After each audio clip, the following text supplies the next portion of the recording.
하나님의 말씀 디모데후서 4장 6절로 8절입니다. 전제와 같이 내가 벌써 부어지고 나의 떠날 시각이 가까웠도다. 나는 선한 싸움을 싸우고 나의 달려갈 길을 마치고 믿음을 지켰으니 이제 후로는 나를 위하여 의의 면류관이 예비되었으므로 주 곧 의로우신 재판장이 그날에 내게 주실 것이며 내게만 아니라 주의 나타나심을 사모하는 모든 자에게도니라. 아멘. 이 시간에는 송구 예배로 자신의 과거를 점검하자라는 제목으로 은혜 나누겠습니다. 오늘 우리는 한 해를 보내고 새해를 맞이하는 시점에서 먼저 나 자신의 과거를 점검해야 합니다. 1년을 마무리하는 연말이 되면 자주 사용되는 대표적인 말 중에 세 가지가 있습니다. 첫째로 다사다난입니다. 이 말은 여러 가지 일이 많았고 어려움도 많았다는 의미입니다. 참으로 한 해 동안 많은 일과 어려움이 있었던 한 해가 이제 저물어가고 있습니다. 우리에게는 다사다난의 날도 많았지만 여러 가지의 일로 매우 바빴던 다사다망의 날도 많았고, 그리고 여러 가지 일 중에 복된 날인 다사다복의 날도 많았습니다. 다사다난만 있었던 것도 아니고 다사다망만 있었던 것도 아니고 다사다복의 날이 우리에게 있었다라는 데 감사해야 될 줄로 믿습니다. 두 번째로 망년이란 말입니다. 이 말은 그 해의 모든 괴로웠던 일들을 잊자는 뜻으로 베푸는 연애를 말합니다. 참고로 송년회는 한 해의 마지막 무렵에 그 해를 보내는 아쉬움을 서로 나누기 위하여 여러 사람이 모임을 가는 것을 말하지 않습니까? 세 번째로 제야의 종이란 말입니다. 제야란 섣달 금음 한 해의 마지막 밤이란 말로 이 날에는 어둠을 걷어내고 새로운 해를 맞이한다는 의미로 종로의 보신각에서 33번의 종을 칩니다. 이같이 종로 한복판에 있는 보신각에서 33번을 타종하고 이를 전국적으로 방송을 합니다. 그러나 원래 제야의 종은 섣달 금음날 밤에 사찰에서 108번을 타종하는 것이 유래가 되었습니다. 108번은 불교에서 말하는 108가지 번뇌를 가리키는데, 불교에서는 과거, 현재, 미래에 있는 인간의 모든 번뇌를 108가지로 규정을 합니다. 스님들이 착용하는 염주도 원래는 108개의 염주나무, 즉 보리수 열매를 꿰어 만들었거든요. 그리고 이것을 하나씩 손톱으로 넘기면서 108번뇌 하나씩을 소멸시킨다고 여겼는데, 이같이 다사다난이라는 말도 망년회라는 말도 제야의 종이라는 말도 근원적으로 들어가면 인간의 삶이 고통스럽다, 이런 사상에서 나온 말들입니다. 그러나 성숙한 성도의 생각은 다릅니다. 인간의 삶을 번뇌나 원망의 소재로 생각지 않고 감사의 소재로 여깁니다. 이 자가 누구입니까? 성숙한 신앙인입니다. 그런 자는 삶의 고통과 번뇌라는 어둠을 걷어내 주시고 새로운 해를 맞이하게 해주시는 하나님을 믿기 때문입니다. 올 한 해도 하나님이 계셨기에 여러분이 있습니다. 여러분이 계셨기에 희생이 있고 봉사가 있었고요.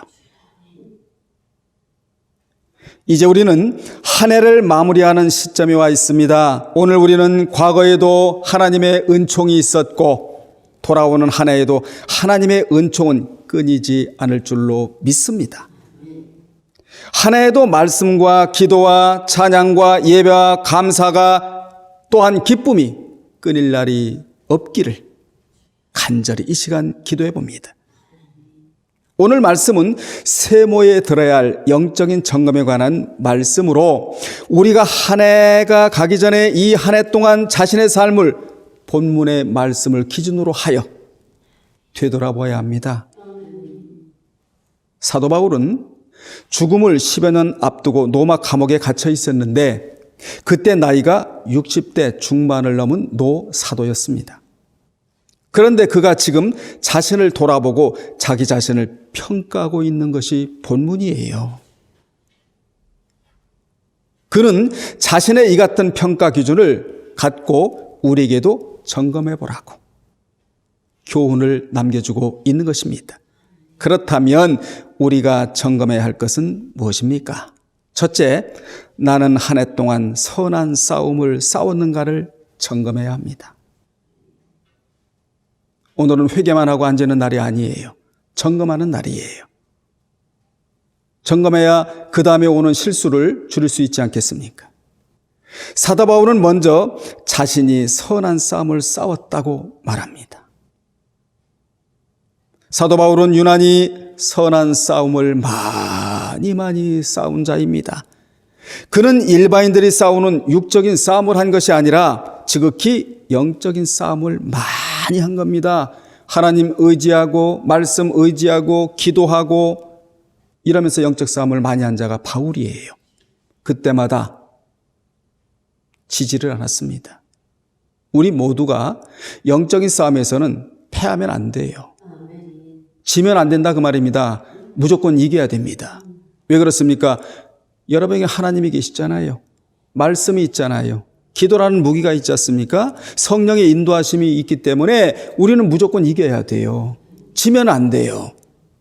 바울의 일생을 한마디로 요약한다면 거룩하게 살기 위한 투쟁의 몸부림이었다.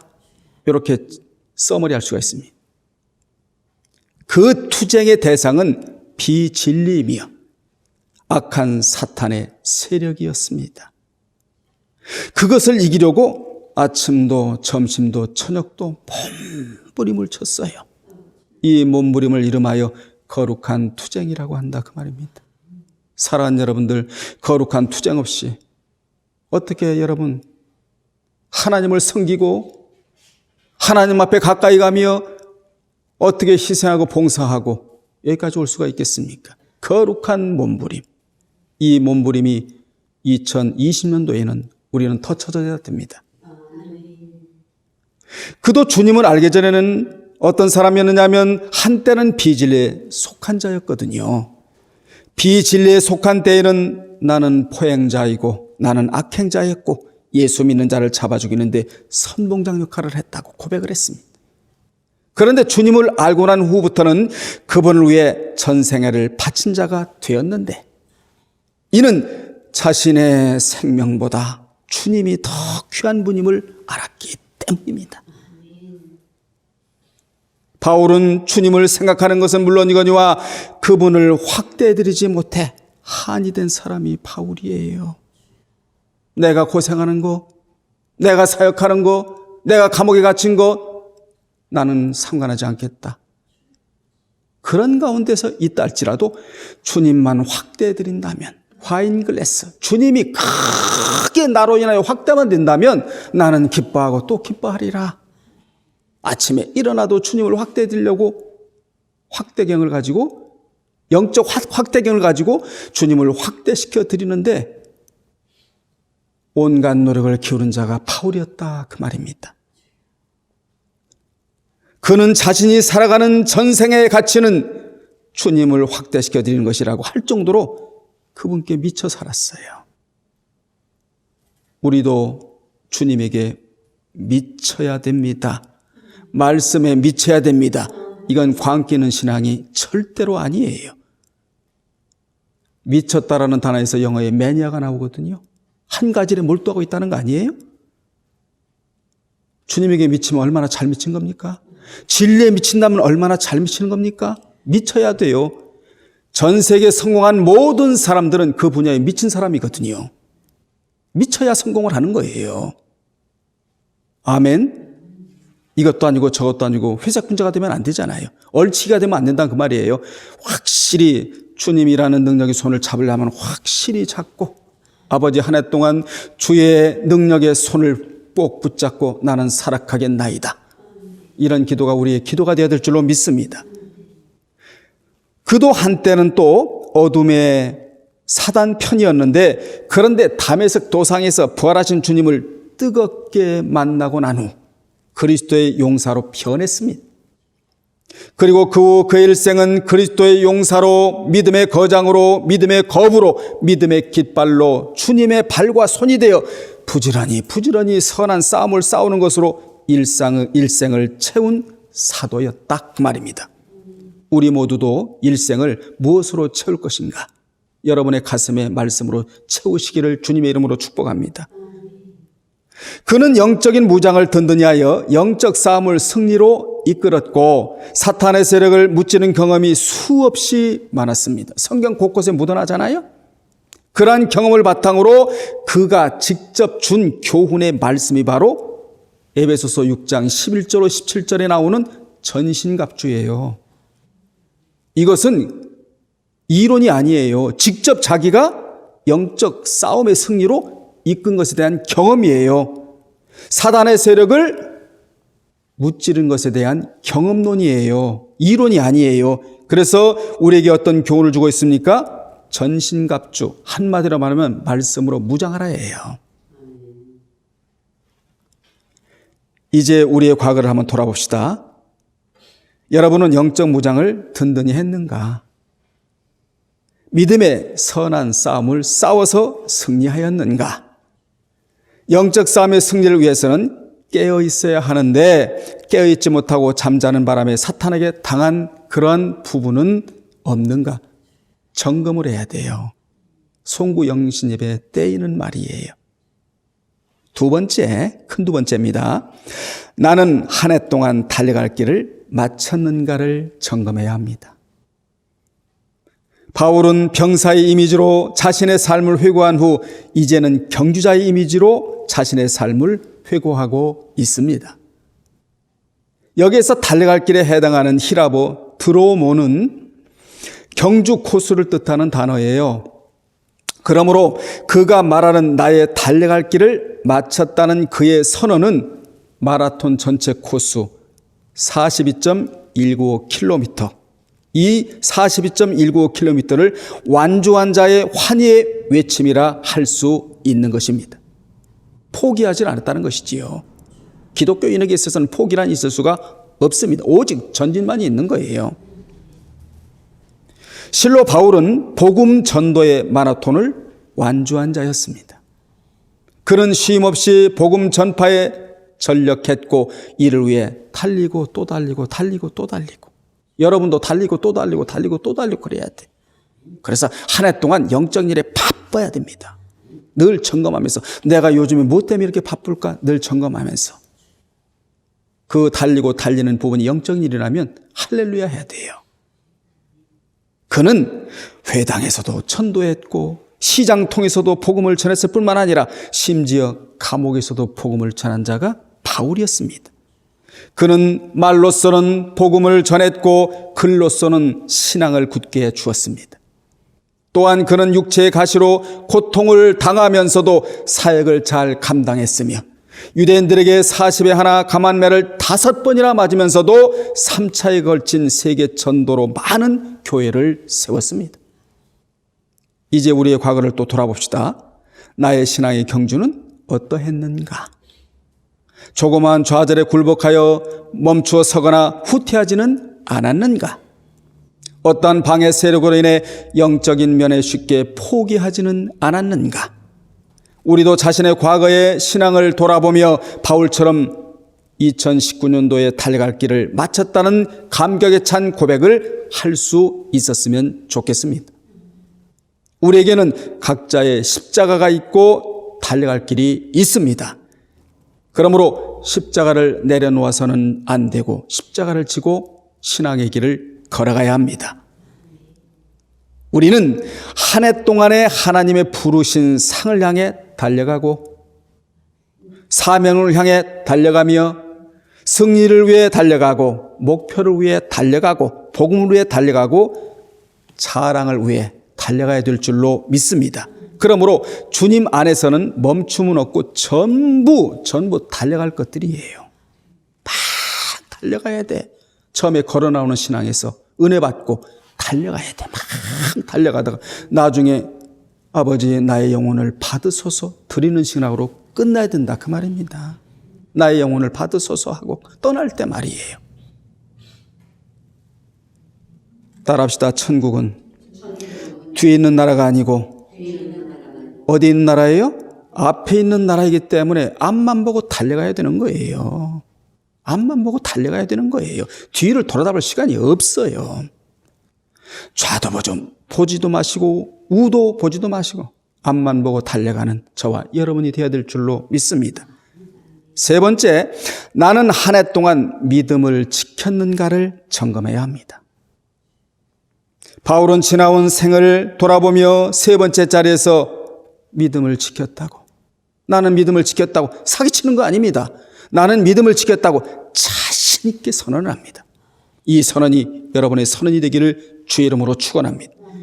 여기서 믿음은 피스틴으로 신실성을 말하는 거예요. 하나님 앞에 서 있는 그 모습이 아주 신실한 신실성을 지금 말하고 있는 겁니다. 이걸 지금 선언하고 있는 거예요. 그리고 지켰으니는 마치고와 같은 단어로 테테레카로, 이는 보존하다라는 뜻의 현재 완료형으로 계속하여 하나님 앞에서 신실성을 지켜왔음을 선언하고 있는 것입니다. 바울은 다메섹 도상에서 그리스도와 인격적으로 만난 이후 한 번도 그리스도를 배반하지 않고 그 신실성을 굳게 지켜왔습니다. 이것이 뭡니까? 하나님과 여러분과의 신의예요. 신의. 우리 하나님과 여러분과의 신의가 있어야 돼. 아멘. 그리고 이제는 그 신실성을 지키기 위하여 목숨을 버려야 할 시점에 와 있다는 것입니다. 성경에는 기록이 없으나 전설에 의하면 바울이 본서 디모데 후서를 쓴 후 약 1년 후에 로마 황제 네로의 명령에 의해 교수형에 처해졌다고 합니다. 그는 주님을 시인하는 믿음을 지키기 위하여 목숨을 버린 순교자가 된 것입니다.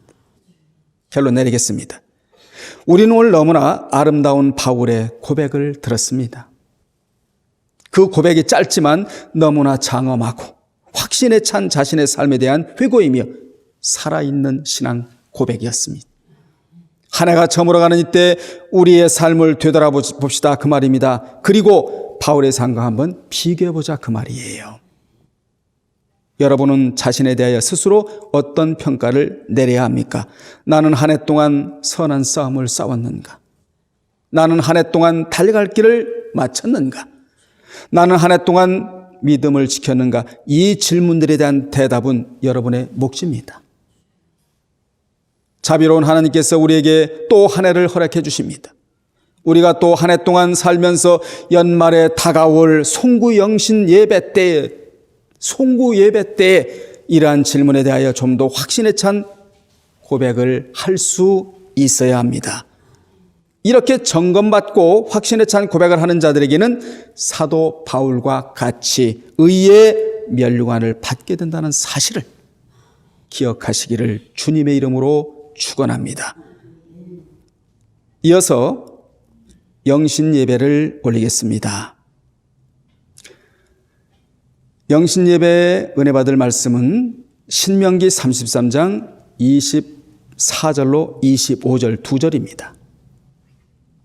아셀에 대하여는 일렀으되 아셀은 아들들 중에 더 복을 받으며 그의 형제에게 기쁨이 되며 그의 발이 기름에 잠길지로다. 내 문빗장은 철과 노시 될 것이니 내가 사는 날을 따라서 능력이 있으리로다. 아멘. 아셀 지파가 받을 5가지 축복이라는 제목으로 은혜 나누겠습니다. 본문은 모세가 아셀 지파에 대하여 5가지 복을 빌어준 내용입니다. 새해를 맞는 여러분의 가정에도 이 같은 5가지 복이 있기를 간절히 바라는 마음으로 제가 말씀을 증거합니다. 성경의 복의 자리는 너무도 중요한 자리입니다. 왜 그렇게 중요하냐? 인생은 복을 받지 않고는 살아갈 수 없기 때문입니다.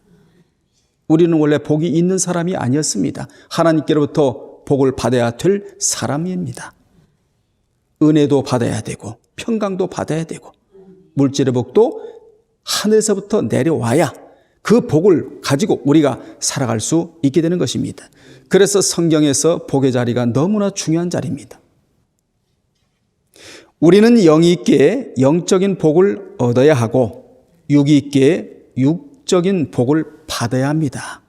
얻고 받고 이래야 살아갈 수가 있다는 것이죠. 본문에 나오는 아셀에 대한 5가지 축복은 신구약 전체의 복 중에도 굉장히 중요한 자리를 차지하고 있는데 이 축복을 모세가 그의 인생 마지막에서 아셀 지파에게 빌어주고 있는 것입니다. 저도 여러분에게 지금 복을 빌어주고 있는 중이에요. 이 영상을 보는 모든 분들 오늘 아셀에 받았던 5가지 복을 한 해 동안 받으시기를 주님의 이름으로 축원합니다. 저는 이 시간 말씀으로 여러분에게 복을 빌어주는데 근거가 있어요. 민수기 6장 24절로 27절에 기록된 말씀대로 복을 빌어줍니다. 거기에 보면 아론 제사장과 그 아들들에게 선포해 놓으면 하나님이 복을 주신다는 말씀이 있기에 그대로 믿고 선포하고 있는 것입니다. 너무나 그 규절이 귀해서 제가 읽어드린다면 여호와께서 모세에게 말씀하여 이르시되 아론과 그의 아들들에게 말하여 이르기를 너희는 이스라엘 자손을 위하여 이렇게 축복하여 이르되 여호와는 내게 복을 주시고 너를 지키시기를 원하며 여호와는 그의 얼굴을 내게 비추사 은혜 베풀어 주시기를 원하며 여호와는 그 얼굴을 내게로 향하여 드사 평강 주시기를 원하노라 할지니라 하라. 그들은 이같이 내 이름으로 이스라엘 자손에게 축복할지니 내가 그들에게 복을 주리라. 믿음으로 선포하는 자리에 그대로 그 선포의 말씀을 받아들이고 아멘하면 하나님이 그같이 복을 주시겠다고 약속해 주셨습니다. 이같이 모세가 아셀 지파에게 복을 빌어주는 근거는 이미 약 350년 전에 야곱이 창세기 49장 20절에서 예언한 내용을 기초로 하여 모세가 지금 빌어주고 있는 겁니다. 거기에 보면 아셀에게서 나는 먹을 것은 기름진 것이라 그가 뭐라고 그러죠?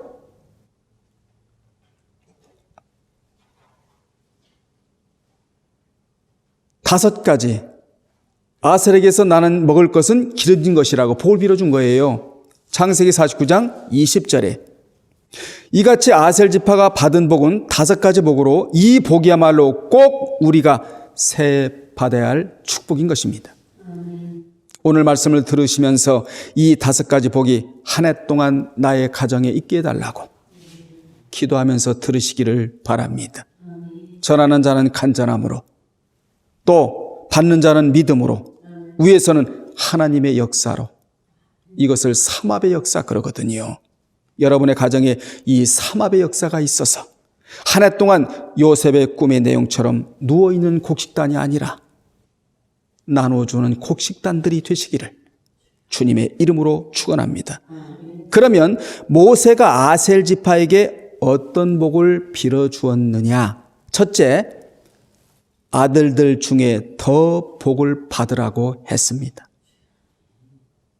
모세가 아셀 지파에게 빌어준 첫 번째 복은 아들들 중에 더 복을 받으라고 했는데 더는 비교급으로 12지파 중에서도 최고한 복이고 아주 특별한 복이며 더 나은 복을 받으라고 빌어주고 있는 것입니다. 창세기 49장 20절에서는 야곱이 수라상을 차리리로다 이런 복을 빌어줬단 말이에요. 이렇게 야곱의 예언대로 모세가 이 자리에서 복을 빌어주고 있는데 모세가 복을 빌어준 대로 아셀 지파는 1차 인구 조사 때에는 41,500명이었으나 민수기 1장 41절에 보면 2차 인구 조사에서는 53,400명으로 늘어났어요. 민수기 26장 47절에 보면 창세기에서 야곱이 빌어준 대로 되었고 본문에서 모세가 빌어준 대로 그대로 되어버린 겁니다. 그래서 인구도 늘어났고 후에 아셀 지파는 비옥한 땅에 살면서 기름진 식물의 축복을 받았고 그 땅에는 언제나 곡식이 풍성했습니다. 하나님은 그 지파가 물질의 축복을 받아 물질의 통로가 되기를 원하셨습니다. 여러분 모두 물질의 통로가 되기를 주의 이름으로 축원합니다. 여러분의 가정에 이 아셀 지파의 복이 임하기를 바랍니다. 무슨 복입니까? 더함의 복이라는 거예요. 더함의 복. 이 복이 여러분의 복이 되어야 된다, 그 말입니다. 더함의 복. 플러스 요인이 작용해야 된다는 것이죠.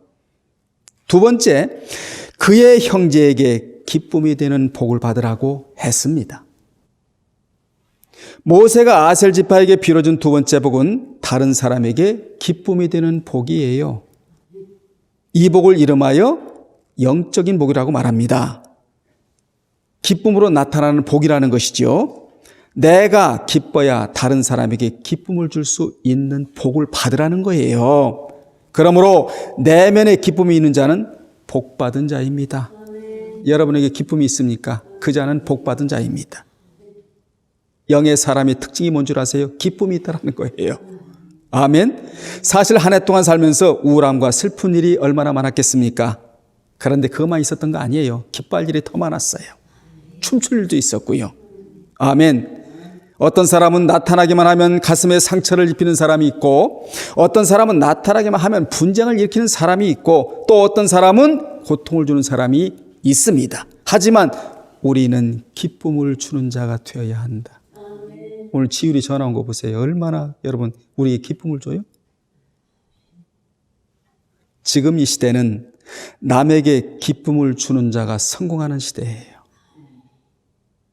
기쁨을 주는 자를 싫어하는 사람은 한 사람도 없습니다. 기쁨을 주는 자는 알고 보면 아셀 지파가 받은 복을 받은 자예요.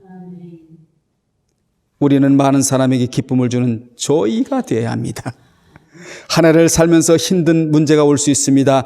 그때마다 이 말씀이 생각나 여러분의 마음을 에덴 동산으로 만드시기를 바랍니다. 이같이 모세는 아셀 지파에게 기쁨이 되는 복을 받으라고 했는데, 이는 기쁨을 전달하는 메신저가 되라는 것이지요. 전달자가 되라는 것이지요. 우리는 저 사람이 내 곁에 있었기에 한평생 행복했다는 평가를 받아야 돼. 우리는 저 사람이 내 곁에 있으므로 불행했다는 평가를 받으면 안 됩니다.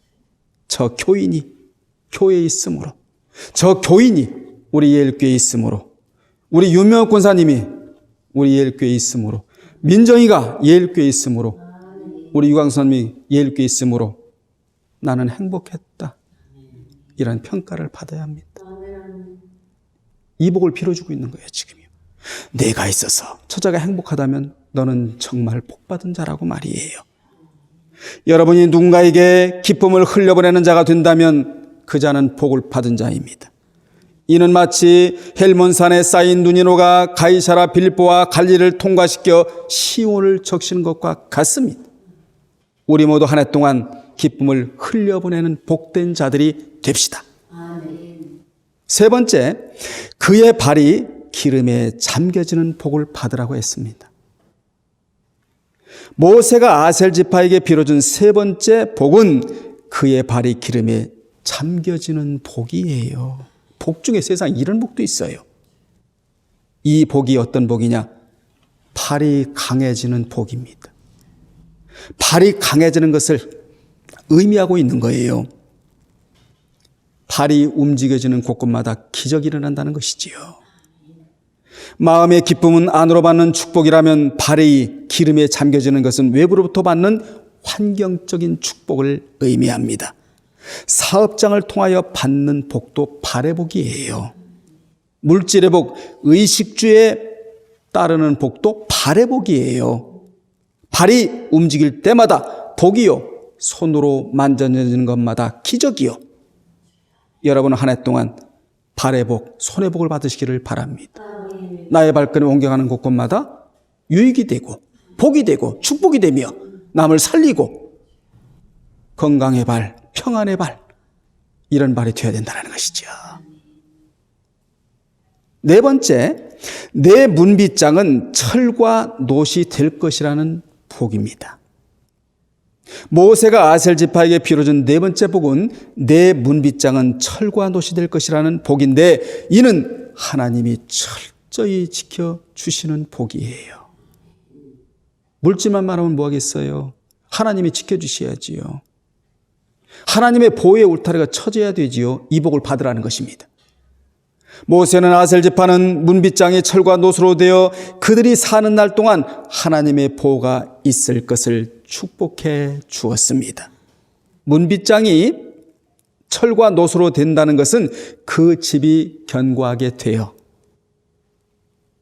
원수가 침략하지 못하게 될 것을 가리키는 말이에요. 사탄이 문을 열고 들락날락하지 않고 할 수 없도록 하나님이 견고하게 딱 지켜주시겠다. 이 복을 받으라는 겁니다. 여러분의 가정에 문을 열 때마다 평강이 들어가야 돼요. 질병이 들어가고 마귀가 들어가고 사탄이 들어가고 분쟁이 들어가고 이게 분열 영이 들어가고 이게 들어가면 안 되잖아요. 평강만 들락날락 해야 돼. 한 해 동안 여러분의 가정 문을 열 때마다 평강이 들어가고 평강이 나오고 평강이 들어가고 이 복이 여러분이 있기를 바랍니다. 하나님이 그 지파에게는 언제나 능력으로 함께 하시어 모든 원수를 물리치고 형통하게 해주실 것을 가리킵니다.